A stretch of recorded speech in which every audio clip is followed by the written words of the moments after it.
ومن أحسن قولا ممن دعا إلى الله وعمل صالحا وقال إنني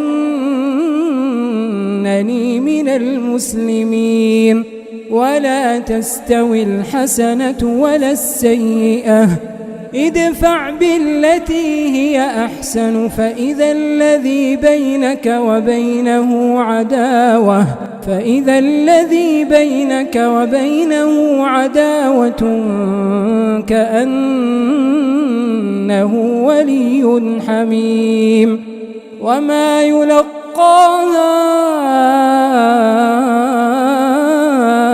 إلا الذين صبروا وما يلقاها إلا ذو حظ عظيم.